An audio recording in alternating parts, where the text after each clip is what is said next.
Seperti kita ketahui bahwa pagi kurang lebih pukul 9:54 telah memenuhi surat panggilan kedua yang dilayangkan, dan setelah hadir dilakukan swab dulu terhadap saudara EM dan hasilnya negatif.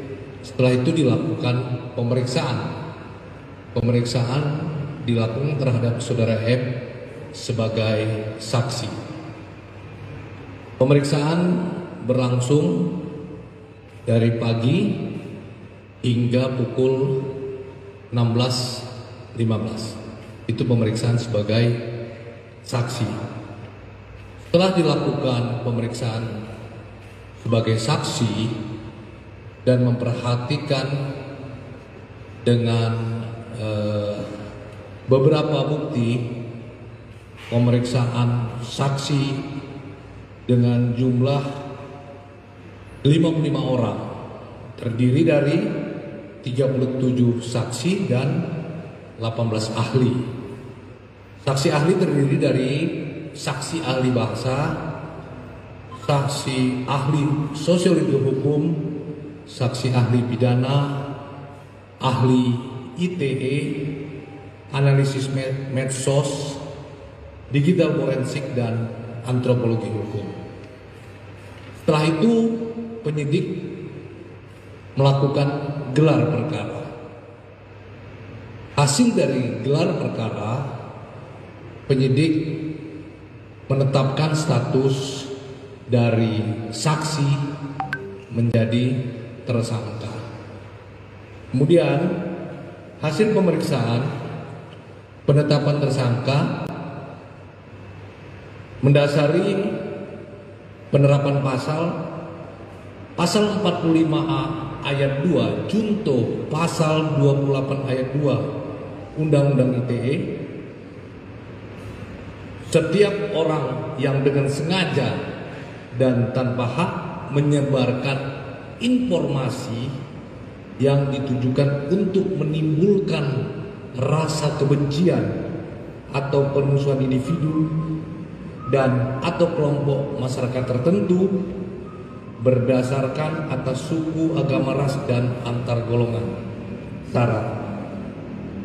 Kemudian dijuntukan juga di pasal 14 ayat 1 dan ayat 2, juga dijuntukan pasal 15 Undang-Undang Nomor 1 tahun 1946 tentang Perhimpunan Hukum Pidana, dan juga dijuntukan pasal 156 KUHP.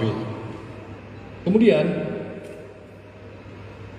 setelah diperiksa sebagai tersangka yang berlangsung dari 16.30 sampai 18.30 untuk kepentingan penyidikan perkara dimaksud terhadap saudara EM, penyidik melakukan penangkapan dan dilanjutkan penahanan. Penahanan dilakukan dengan alasan subjektif dan alasan objektif. Alasan subjektif karena dikhawatirkan melarikan diri, dikhawatirkan menghilangkan barang bukti, dikhawatirkan mengulangi perbuatan yang baru. Sedangkan alasan objektif, ancaman yang diterapkan kepada tersangka di atas 5 tahun. Demikian teman-teman, cukup jelas ya. Terima kasih. Wassalamualaikum warahmatullahi wabarakatuh.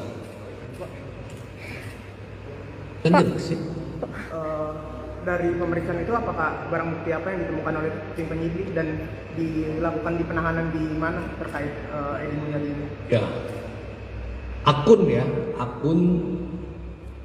YouTube dengan channel milik yang bersangkutan ya. Jadi akun YouTube milik yang bersangkutan yang disita. Ya, Bang Edi Channel ya. Cukup ya?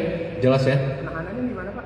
Penahanan dilakukan mulai hari ini sampai 20 hari ke depan. Penahanan di Baris Krim Polri. Ancaman maksimalnya berapa Pak? Mana? Ancaman maksimalnya Pak kalau?